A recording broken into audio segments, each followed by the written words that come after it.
Hello, everyone. Happy Friday. Of course, I'm Yori. Welcome to the Narcissistic Trap. And today we are going to just answer some of the questions that you have asked. We asked you all to send in some of your questions, and they have been rolling in. I'm going to give everybody a chance to come in and get comfortable. And I want this to be an open communication, even though we already have some questions and we've got a mix of calls, submissions, along with some past polls. If you have a question, please feel free to ask. Today, we're diving into those real and raw questions about navigating life around narcissistic relationships. And I want you to watch to the very end because I have a very, very special announcement. And so, whether you're in the thick of it or just getting out of a relationship, or you're reflecting about a past experience, or you know someone in a narcissistic relationship, I know that today's conversation will bring you clarity and relief. And so, without further ado, let's go ahead and get started.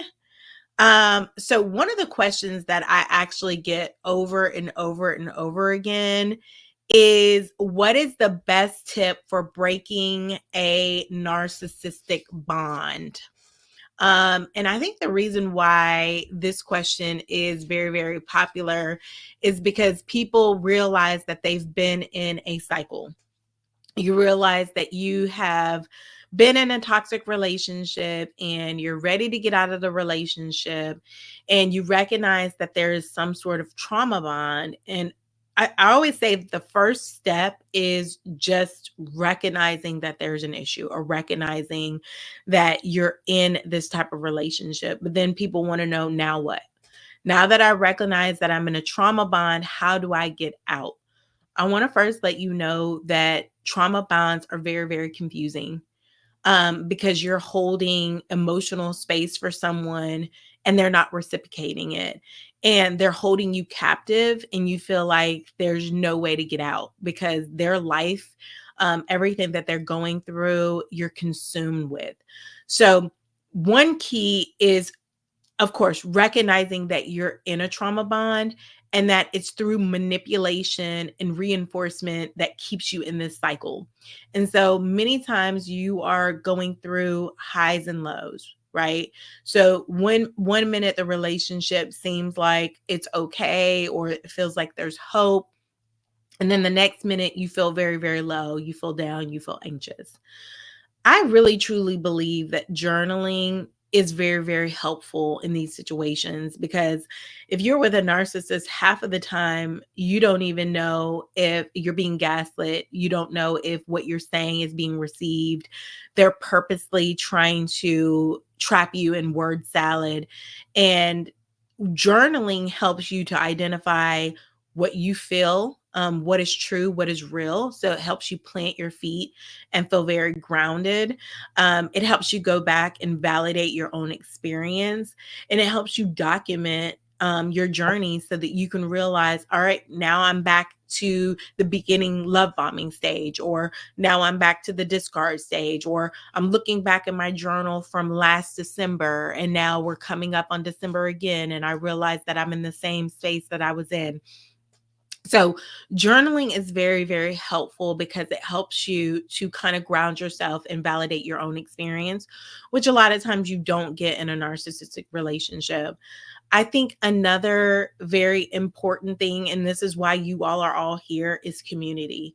Being around people who have experienced it, being around people who understand what narcissism is, what trauma bonds are, having a shared community with a shared experience really helps promote your self confidence and your self esteem to break the cycle, because you're talking to people who've been there, who've done it.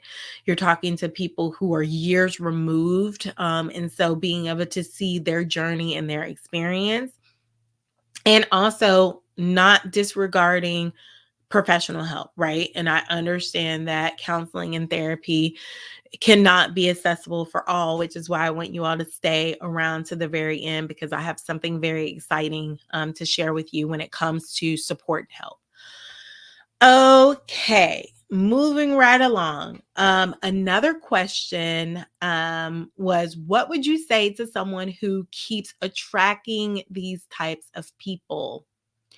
So the word attract, I kind of have like a love-hate relationship with attract, because attract means that the survivor is assuming responsibility for the relationship they're in, and I don't believe that. I don't believe that you're necessarily attracting an abuser. I believe that abusers target certain people for very specific reasons. Narcissists are usually attracted to people who are doing well, who are confident, who are empathetic, who are kind, who are loving, who are successful. So I don't necessarily believe that you are attracting narcissists into your life. Full stop, period. But I do believe that what we see in our childhood normalizes what we maybe accept in our adult lives, right? And so right now I'm talking about our attachment styles.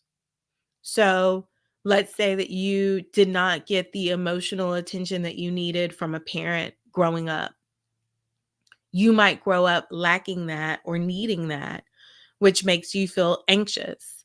And so if you meet someone who is um, seeming like they are the best thing that's ever happened to you, or love bombing you, and you already have that attachment, that anxious attachment style, you might be attracted to that person because there's something that you lacked in your childhood. Okay, another example would be self esteem and self worth. Let's say, for example, you've never heard somebody um, validate you or tell you that you're kind, tell you that you're beautiful, tell you that you're loving. And you get this one person and they're telling you everything that you've always wanted to hear. They might be tapping into something, a need or desire that has not been met. So I'm very careful with using the word attracting, because I don't blame you for the people who are in your life. I want to work with you on, after you recognize the red flags, right? After you identify that this person is not making you feel good, what do you do then? Right? Because once somebody sets up shop, doesn't mean that they have to stay. So I want to help you get the tools and build up the self-worth, the self-confidence, in order to, once they're in your life, figure out how to cut ties or set boundaries that are needed. Okay?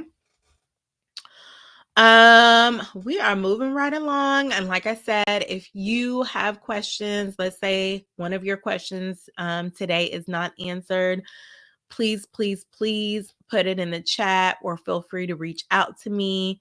Join my community, which is actively growing. And guys, we're almost at 5K. And so if you are not following me on Threads, please, please follow me. We have a community that is growing. We're kind, we're loving, we're encouraging, we're engaging with each other.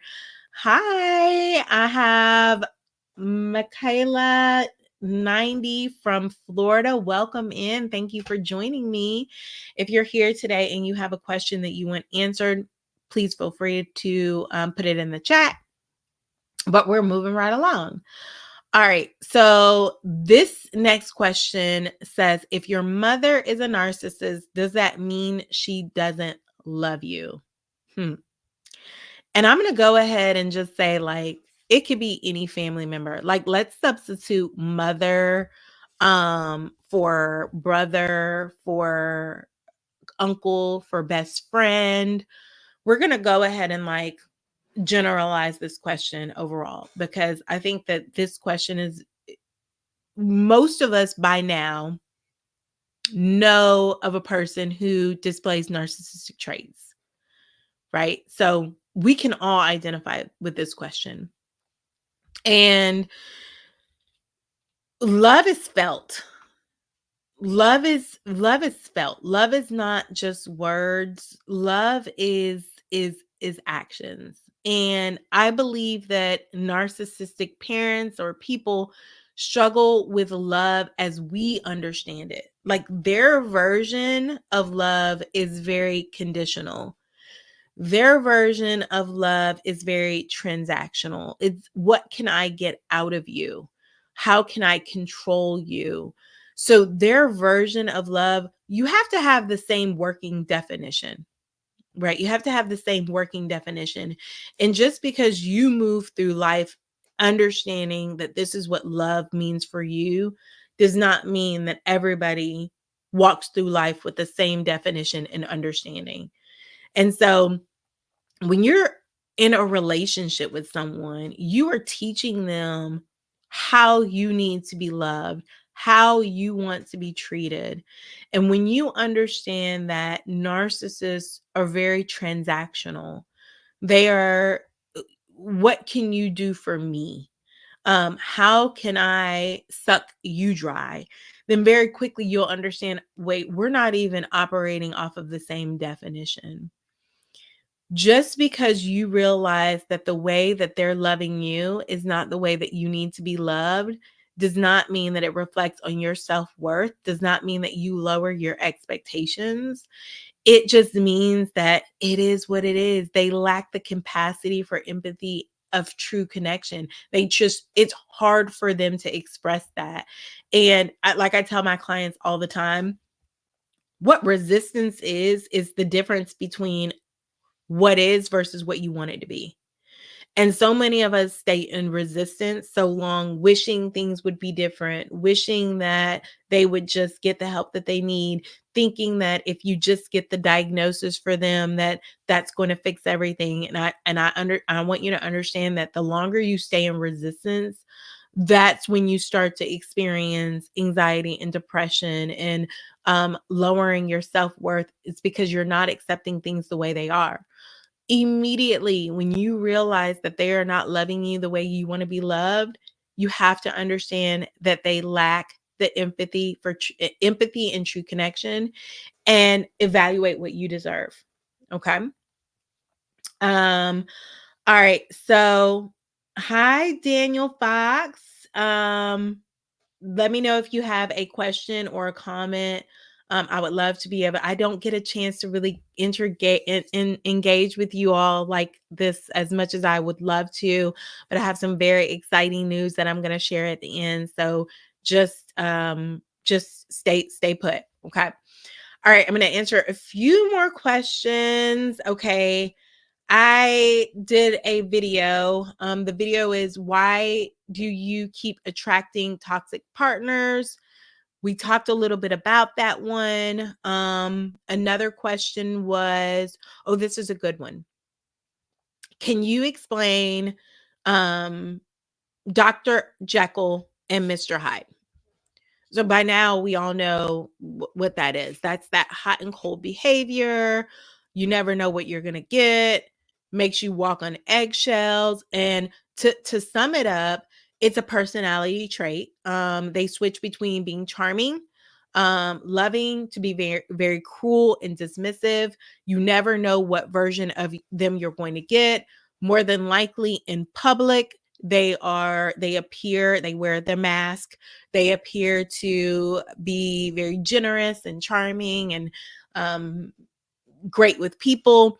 Behind closed doors, you see something completely different, right? It's a personality disorder. It is a personality disorder. So oftentimes in therapy, people are trying to wrap their head around why the narcissist thinks the way they think, why they act the way they act. You're not going to be able to fully understand. You can empathize, but you're not going to be able to full. That is like me watching Jeffrey Dahmer and trying to figure out why he did what he did. I'm not a serial killer.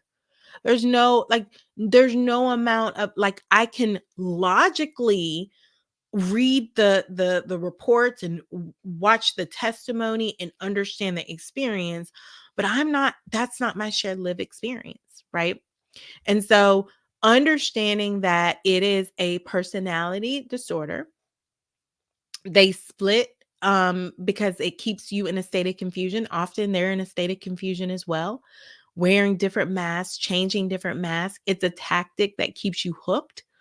It keeps you invested. It dangles a carrot in front of your face, making you believe that, okay, if I just do X, Y, or Z, then I'm going to bring back the good version of them. It's all about confusion and manipulation. Okay. All right. Somebody said you hit the nail on the head. I've been through this for so long. And that's what I thought love was. What is wrong with me? Nothing wrong with you. They've showed you a version of them, so you know they have the capacity to do it, right? So, for example, if I meet somebody and they're consistent, they're showing up, they're doing the things that I need them to do, and then month 5, they stop. You're like, hold on. I know you can do these things because I saw you do these things. And so half the time you're just trying to figure out, number one, why they stopped doing the things. And then number two, you're trying to think, is there something wrong with me that they stopped doing the things? And then you're trying to figure out, how do I get them to start back doing the thing? Guess what's happening while you go through all of those different thought processes? Time is going by. Months, days, years. They're meeting your family. Children might be being born. Like, while you're trying to figure out why they stopped doing the things that you know they're capable of doing, time is going by. So there's nothing wrong with you. Nothing wrong with you. Okay. All right. One more question. I would love to take some questions from you guys because you're actually here. Like, use this opportunity. Ask me what you've been thinking or what you've been seeing or what you've been wondering, please. All right. Okay. Somebody said, "Hey, how are you? I really enjoy your content. Can I request that you discuss name calling as like female dog? How many times should someone forgive if it keeps happening?" Thank you for reaching out. Thank you for commenting. Thank you for trusting me to answer your questions. Um Name calling is all about power and control, right? It's degrading. So it's like, how much will you take before you break, right? It's this game that they have in their mind, understanding that they are looking for a type of love that no one is able to give because they need to do work on themselves. And so they are trying to push you to the point of either breaking and then following it being their show and them having the control, or you leaving.